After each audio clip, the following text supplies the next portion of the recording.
Hi everyone. Teaching aptitude के class को continue करते हुए आज का हमारा टॉपिक है बाल विकास के सिद्धांत। इस टॉपिक के अंतर्गत हम जानेंगे 10 इम्पॉर्टेंट प्रिंसिपल के बारे में जिसको विभिन्न मनोवैज्ञानिकों के द्वारा दिया गया है। ठीक है।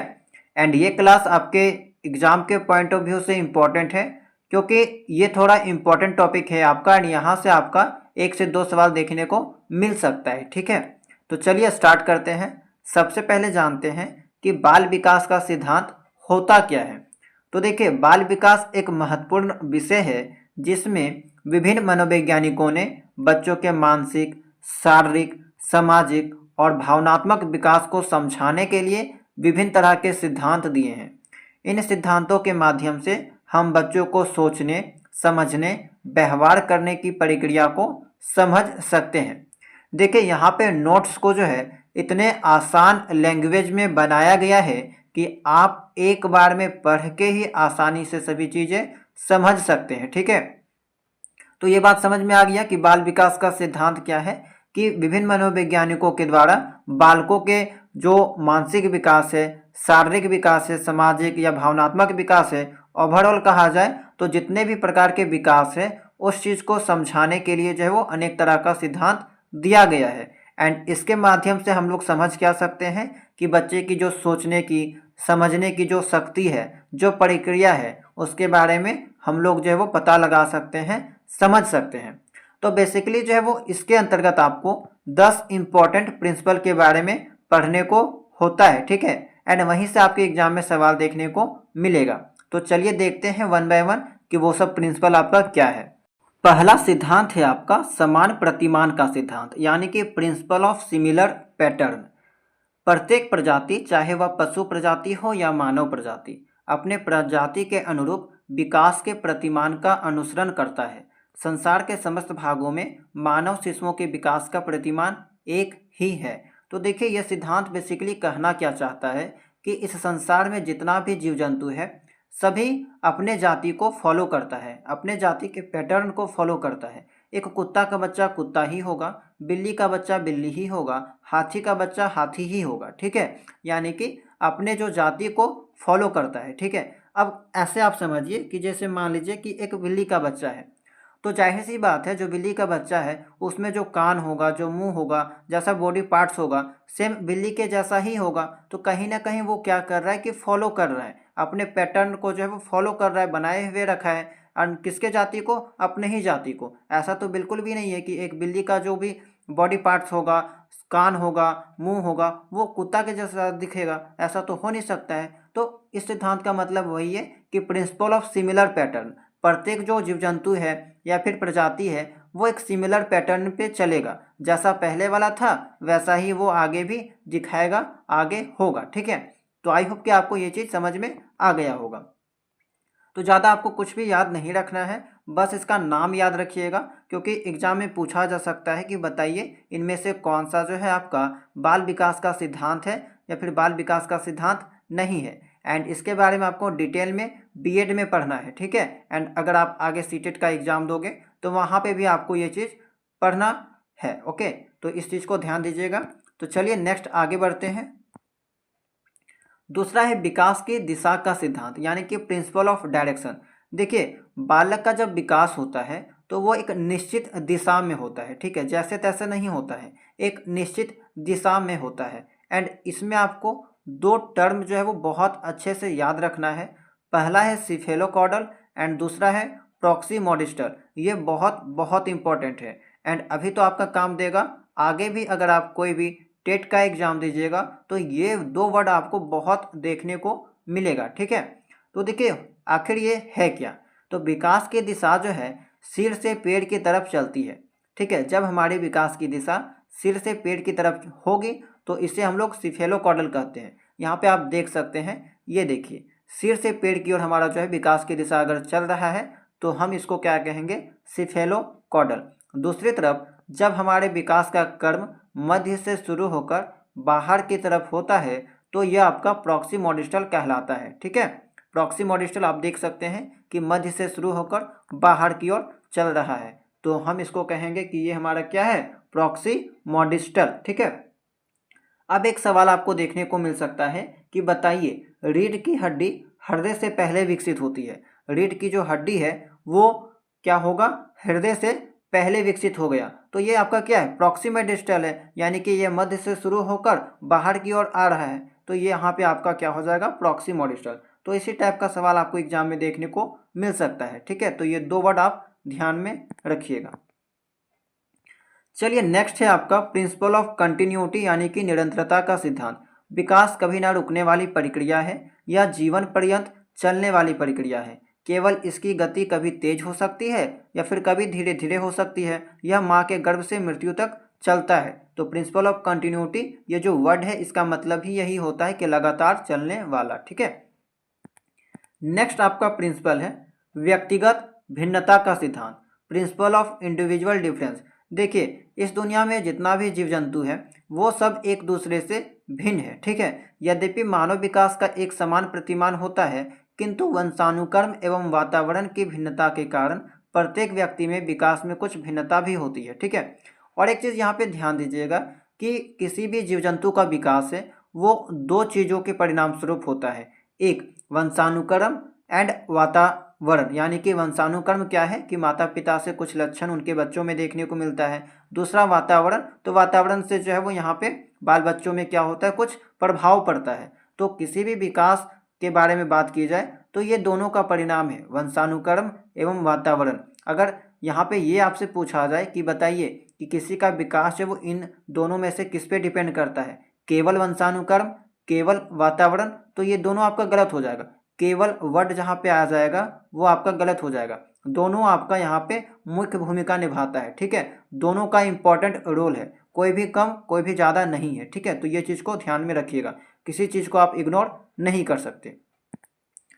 आगे है कि किंतु वंशानुक्रम एवं वातावरण की भिन्नता के कारण प्रत्येक व्यक्ति के विकास में कुछ भिन्नता होती है। जिस प्रकार कोई भी 2 व्यक्ति पूर्ण रूपेण एक समान नहीं हो सकते, उसी तरह 2 अलग अलग व्यक्तियों का विकास भी पूर्ण रूपेण एक तरह नहीं होगा। इसके अतिरिक्त बालकों और बालिकाओं के विकास में भिन्नता होती है। जाहिर सी बात है कि बालिकाओं का शारीरिक विकास बालकों के शारीरिक विकास से बहुत अधिक अंतर होता है, बहुत अधिक भिन्न होता है। तो ये बात आप समझ सकते हैं कि 2 व्यक्ति कभी भी समान नहीं हो सकते हैं। एंड इसके पीछे रीजन क्या है, वंशानुक्रम। इसके पीछे रीजन क्या है, वातावरण। दोनों का यहाँ पे क्रिया के परिणाम स्वरूप एक व्यक्ति दूसरे के से बिल्कुल अलग होगा। ठीक है, चलिए नेक्स्ट देखते हैं। आगे है सामान्य से विशिष्ट विशिष्ट प्रतिक्रियाओं का सिद्धांत, principle of general to specific responses. हमारा विकास सदैव सामान्य से विशिष्ट क्रियाओं की ओर चलता है, ना कि विशिष्ट से सामान्य की ओर। तो ये लाइन याद रखिएगा कि हमारा जो विकास होता है वो सामान्य से विशिष्ट की ओर चलता है। उदाहरण से समझिए, देखिए बालक पहले हर वस्तु मुंह में रखता है, उसके बाद अनुभव द्वारा केवल खाद्य पदार्थों को ही मुख में रखेगा, उसके बाद एक निश्चित समय में निश्चित ढंग से खाना सीख लेगा। तो यहाँ पे क्या हो रहा है कि जब बच्चा है वो किसी भी चीज़ को मुंह में ले लेता है, सामान्य क्रियाएं करता है, लेकिन जब उसमें दिमाग आता है, वो जब बड़ा होता है तो उसके बाद केवल वही सब चीज़ को मुंह में रखेगा जो खाद्य पदार्थ है, खाने वाला है। तो कहीं ना कहीं ये चीज़ हो रहा है कि सामान्य से विशिष्ट की ओर जा रहा है, जनरल टू स्पेसिफिक की ओर। ठीक है, तो ये याद रखिएगा। चलिए आगे देखते हैं। छठा है आपका एकीकरण का सिद्धांत। एकीकरण का क्या मतलब होता है कि जब 2 चीज़ें या 2 से अधिक चीज़ें मिल जाती है। ठीक है, प्रिंसिपल ऑफ इंटीग्रेशन। विकास की प्रक्रिया एकीकरण के सिद्धांत का पालन करती है। इनके अनुसार बालक अपने संपूर्ण अंग को और फिर अंग के भागों को चलाना सीखता है। उदाहरण के लिए, एक बालक पहले पूरे हाथ को, फिर अंगुली को और फिर हाथ एवं उंगलियों को एक साथ चलाना सीखता है। अब समझिए इसको और एक एग्जाम्पल से, जैसे कि कोई बहुत छोटा बच्चा है, उसको अगर आप कलम पकड़ा दीजिएगा तो वो क्या करेगा, कलम को पहले पूरे हाथ से पकड़ेगा एंड लिखने का कोशिश करेगा। ठीक है, क्योंकि वो बच्चा है। एंड यहाँ पे क्या होगा, प्रिंसिपल ऑफ इंटीग्रेशन देखने को आपको मिलेगा। तो वो शुरू में क्या होगा कि पूरे अपने हाथ से कलम को पकड़ेगा एंड लिखेगा, एंड धीरे धीरे वो जब बड़ा हो जाता है तो वो फिर अपने अंगुलियों के माध्यम से कलम को पकड़ेगा। ठीक है, एंड फिर और बड़ा हो जाएगा तो वो अच्छे से कलम को चलाना सीख जाएगा। तो यहाँ पे एकीकरण का सिद्धांत आपको देखने को जो है वो मिलेगा। चलिए आगे देखते हैं। परस्पर संबंध का सिद्धांत, प्रिंसिपल ऑफ इंटर रिलेशन। देखिए मानव विकास में जितने भी विकास आते हैं, जैसे शारीरिक विकास हो गया, मानसिक विकास, सामाजिक विकास, संवेगात्मक विकास, ये सारे विकास एक दूसरे से इंटरकनेक्टेड है, इंटर रिलेशन है, ठीक है, यानी कि एक दूसरे से यहाँ पे संबंधित होता है, ठीक है। देखिए कैसे, इस सिद्धांत के अनुसार बालक के विकास के सभी स्वरूप, चाहे शारीरिक हो गया, मानसिक, सामाजिक, संवेगात्मक आदि, एक दूसरे से परस्पर संबंधित होते हैं। कहावत भी है, जो शरीर से स्वस्थ होता है उसका मानसिक स्तर भी अच्छा होता है। तो यहाँ पे देखिए, अगर शारीरिक विकास हो रहा है तो यहाँ पे मानसिक विकास भी देखने को मिल रहा है, तथा वह सामाजिक कार्य करने में भी आगे है। एंड अगर उनका मानसिक विकास हो रहा है तो यहाँ पे वो सामाजिक विकास भी देखने को मिल रहा है। तो सभी चीज़ें एक दूसरे से इंटरकनेक्टेड है, ठीक है। यहाँ पे स्वस्थ शरीर में स्वस्थ मस्तिष्क का वास होता है, आपने ये चीज़ सुना होगा। तो क्या चाह रहा है यहाँ पे कि अगर आपका शारीरिक विकास सही है तो आपका मानसिक विकास भी सही होगा, एंड मानसिक विकास अगर सही होगा तो आप जो है वो सामाजिक विकास या फिर अन्य तरह के विकास को भी आसानी से यहाँ पे कर सकते हैं, ठीक है, आपका हो सकता है। तो सभी जो विकास है यहाँ पे एक दूसरे से इंटरकनेक्टेड है, आपसी संबंध रखता है, ठीक है। चलिए नेक्स्ट, विकास कर्म का सिद्धांत, प्रिंसिपल ऑफ डेवलपमेंट सीक्वेंस। देखिए, मानव का जो विकास होता है एक निश्चित क्रम में होता है, जैसे तैसे नहीं होता है। इस सिद्धांत में गामक एवं भाषा विकास एक निश्चित क्रम में होता है। जैसे भाषा के विकास में बालक पहले सुनता है, उसके बाद बोलता है, फिर पढ़ता है, फिर लिखता है, यानी कि जो कॉन्सेप्ट चलेगा LSRW का, ठीक है, यानी कि listening, speaking, reading and writing, ये चीज़ याद रखिएगा, भाषा का कौशल है। भाषा का 4 कौशल होता है, listening, speaking, reading and writing, ठीक है। तो यहाँ पे ये जो सभी प्रोसेस है वो आपका एक निश्चित क्रम में होता है। अब ऐसा तो बिल्कुल भी नहीं है कि बच्चा पहले लिखना शुरू कर देगा या फिर डायरेक्ट पढ़ना शुरू कर देगा, डायरेक्ट बोलना शुरू कर देगा। सबसे पहले क्या होता है, वो बच्चा सुनेगा, अपने आसपास के माहौल से चीज़ों को सुनेगा, समझेगा, फिर वो क्या करेगा, बोलेगा, फिर पढ़ेगा या लिखेगा। तो विकास यहाँ पे एक निश्चित क्रम में होता हुआ दिखाई देता है।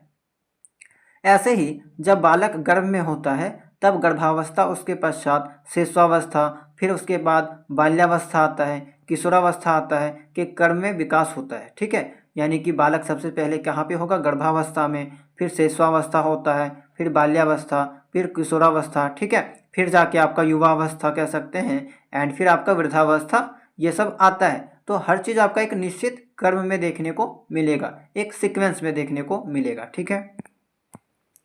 चलिए अगला है वर्तुलाकार बनाम रेखीय प्रगति का सिद्धांत। देखिए, विकास कभी भी रेखीय नहीं होता, मतलब वह कभी भी सीधी रेखा में नहीं चलता, कभी उसकी गति धीमी होगा तो कभी तेज होगा, ठीक है। तो ये तो आपको पता है कि विकास कभी भी जो है वो सीधी रेखा में नहीं चलेगा, कभी विकास जो वो तेज होगा तो कभी धीमी होगा, तो ठीक है, ये आपका हो गया। चलिए अगला लास्ट है आपका लास्ट प्रिंसिपल, वंशानुक्रम तथा वातावरण की अंतःक्रिया का सिद्धांत। तो इसके बारे में भी मैंने आपको बता दिया स्टार्टिंग में ही। इस सिद्धांत के अनुसार बालक का विकास न केवल वंशानुक्रम के कारण और न केवल वातावरण के कारण, वरन दोनों की अंतःक्रिया के परिणाम स्वरूप होता है। जैसे परिवार में छोटा बच्चा अपने से बड़ों को देखकर, सुनकर उनका अनुकरण करते हुए सीखता है। तो बस इस सिद्धांत का कहना यही है कि किसी का विकास जो है वो आपका हेरिडिटी पे भी डिपेंड करेगा एंड इन्वायरमेंट पे भी डिपेंड करेगा, ठीक है। यानी कि हम कह सकते हैं एच यहाँ पे डायरेक्टली है आपका ई का, या मल्टीपल कह सकते हैं, गुणनफल गुना दोनों का किया जा सकता है, यहाँ पे दोनों का प्रोडक्ट का इक्वल होता है, ठीक है। यानी कि यहाँ पे जो बच्चों का जो विकास है वो दोनों के प्रोडक्ट के बराबर होता है, दोनों के गुणनफल के बराबर होता है, एच इंटू ई, हेरिडिटी इंटू इन्वायरमेंट। तो ये चीज़ याद रखिएगा। केवल पूछा जाए केवल हेरिडिटी तो गलत हो जाएगा, केवल इन्वायरमेंट तो गलत हो जाएगा, दोनों का साथ होना जरूरी है, ठीक है। तो ये था कुछ इंपॉर्टेंट प्रिंसिपल। आई होप कि आपको ये प्रिंसिपल जो है वो समझ में आ गया होगा। अगर थोड़ा बहुत कहीं डाउट होगा तो एक बार फिर से रिपीट कर लीजिएगा, ठीक है, क्योंकि सभी चीज़ें बहुत ही आसान लैंग्वेज में लिखा हुआ है। चलिए देखते हैं अब इससे रिलेटेड कुछ इंपॉर्टेंट पॉइंट्स, इंपॉर्टेंट एमसीक्यू प्रश्न को देखते हैं। पहला सवाल है आपका, गर्भावस्था के समय भ्रूण का विकास सिर से पेड़ों की ओर होता है। देखिए, सिर से पेड़ की ओर होने की बात कही जा रही है, तो निम्नलिखित में से कौन सा विकास सिद्धांत कहलाएगा? तो सिफेलोकॉडल। मैंने स्टार्टिंग में बता दिया था कि सिफेलोकॉडल एंड प्रॉक्सिमोडिस्टल ये दो ऐसा टर्म है जो आपको बहुत एग्जाम में देखने को मिल जाएगा। ठीक है, तो सिफेलोकॉडल यहाँ पे सही हो जाएगा। वही वाला अगर पूछता आपका कि मध्य से शुरू होकर बाहर की ओर जाता है तो वो आपका प्रॉक्सिमोडिस्टल होता, तो सवाल का जवाब हो जाएगा option number A, cephalocaudal. Second सवाल देखते हैं। बालक के व्यक्तित्व के विकास पर किसका प्रभाव नहीं है? ना पर्यावरण और ना ही अनुवांशिक प्रभाव। तो बिल्कुल ये गलत है, क्योंकि दोनों का होता है, पर्यावरण का प्रभाव, अनुवांशिक प्रभाव, इनमें से कोई नहीं। तो इनमें से कोई नहीं हो जाएगा, क्योंकि सूटेबल ऑप्शन यहाँ पे नहीं दे रखा है। हालांकि दोनों अगर साथ में होता तो आपका सही हो जाता। ठीक है, यहाँ पे किसका प्रभाव नहीं है पूछा है। ठीक है, नहीं है, तो ये आपका यहाँ पे सूटेबल जो है वो ऑप्शन यहाँ पे दे नहीं रखा है, ऑप्शन डी सही हो जाएगा। आगे है आपका बच्चे का चिल्लाना, रोना उसके किस प्रकार के विकास का प्रारंभिक चरण है? तो रोना, चिल्लाना, बोलना ये सब क्या है? भाषिक विकास है, लैंग्वेज डेवलपमेंट कह सकते हैं, ये आपका सही हो जाएगा। नेक्स्ट है बाल विकास का अर्थ क्या है? ह्यूमन डेवलपमेंट या चाइल्ड डेवलपमेंट। केवल शारीरिक वृद्धि, केवल मानसिक, केवल सामाजिक, संपूर्ण ओवरऑल डेवलपमेंट के बारे में बात कही जाती है चाइल्ड डेवलपमेंट के अंतर्गत। इसके अंतर्गत आपको शारीरिक विकास, मानसिक, सामाजिक, भावनात्मक, जिसको इमोशनल डेवलपमेंट के नाम से भी जाना जाता है, तो सभी तरह के विकास आपको यहाँ पे देखने को मिलेगी। अगला है किसी व्यक्ति की वृद्धि और विकास का उत्पाद है। तो देखिए वह प्रश्न आपका आ गया, उत्पाद यानी कि प्रोडक्ट मैंने आपको बताया था, तो एच ई का, ठीक है, एच एंड ई का प्रोडक्ट है, तो अनुवांशिकता और पर्यावरण यहाँ पे बिल्कुल सही हो जाएगा।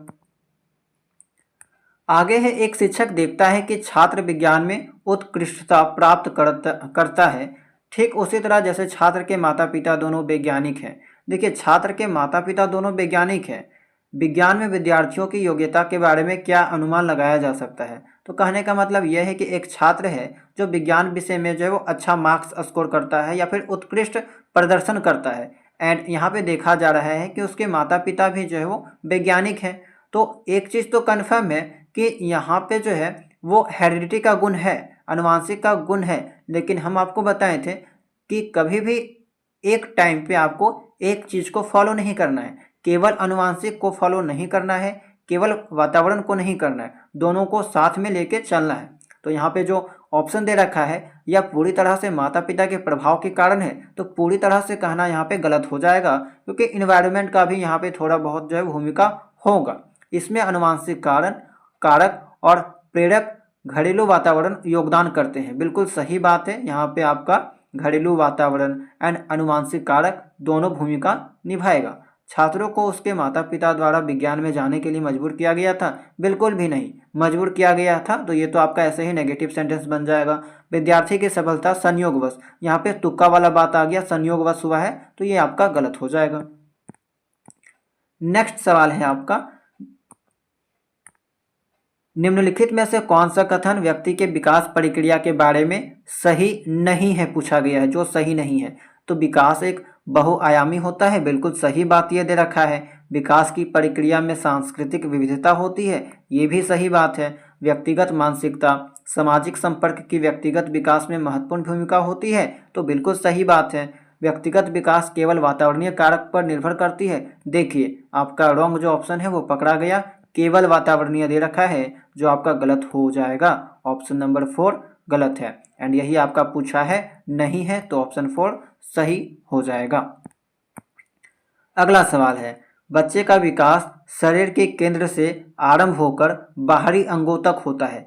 केंद्र से आरंभ हो रहा है यानी कि मध्य से बाहर की ओर, उससे कहीं अधिक दूरी तक विकास की यह प्रवृत्ति क्या कहलाएगी? Cephalocaudal, प्रॉक्सिमोडिस्टल, लोकोमोशनल, unilateral. तो मैंने आपको दो टाइप्स का बताया था, डायरेक्शन ऑफ प्रिंसिपल के में जब मैंने आपको डिस्कस किया था तो उस टाइम बताया था सिफेलोकॉडल एंड प्रॉक्सिमोडिस्टल को आपको ध्यान में रखना है। ठीक है, तो यहाँ पे आपका जो राइट आंसर हो जाएगा ऑप्शन नंबर 2 प्रॉक्सिमोडिस्टल हो जाएगा। पहला सवाल भी आपका कुछ इसी टाइप का था, प्रिंसिपल ऑफ डायरेक्शन में मैंने इस चीज़ को डिस्कस किया था। चलिए आज के क्लास का लास्ट सवाल है आपका, इस उदाहरण में विकास के किस सिद्धांत को दर्शाया गया है जहाँ शारीरिक रूप से अविकसित बच्चे का भावनात्मक, सामाजिक और मानसिक विकास भी निम्न स्तर का होता है। ठीक है, यानी कि यहाँ पे जो 3 तरह का जो विकास दे रखा है, emotional development, social development, mental development, सभी जो है वो यहाँ पे निम्न स्तर का है। यानी कि कह सकते हैं कि तीनों जो है वो यहाँ पे रिलेटेबल नहीं है, कनेक्टेड नहीं है। ठीक है, तो एकीकरण का सिद्धांत में तो ये चीज़ें नहीं थी आपका। प्रिंसिपल ऑफ इंटर रिलेशन, अच्छा ये आपका बिल्कुल सही हो जाएगा। ठीक है, प्रिंसिपल ऑफ इंटर रिलेशन यहाँ पे सभी निम्न स्तर का है, तो कहने का मतलब है कि ये सभी जो है वो एक दूसरे से कनेक्टेड नहीं है। Principle of continuity, principle of uniformity, तो ये सब आपका नहीं होगा, ये सब अलग चीज़ें बात करती है। ठीक है, तो आज का क्लास में इतना ही। आई होप कि आपको आज की क्लास अच्छे से समझ में आ गया होगा। यहाँ पे कोई भी टफ चीज़ें नहीं थी। ठीक है, बहुत ही आसान चीज़ें थी यहाँ पे आज के क्लास में। एंड अगर कुछ चीज़ों में आपको डाउट होगा तो आप लोग एक बार फिर से जो है वो पढ़ लीजिएगा, चीज़ों को स्क्रीनशॉट लेके रख सकते हैं या फिर पढ़ लीजिएगा। तो चलिए मिलते हैं हम लोग नेक्स्ट क्लास में। एंड अगर आप लोग चैनल में नए होंगे तो चैनल को सब्सक्राइब कर लीजिएगा एंड टेलीग्राम चैनल को ज्वाइन कर लीजिएगा। ठीक है, तो चलिए मिलते हैं हम लोग नेक्स्ट वीडियो में नए टॉपिक के साथ।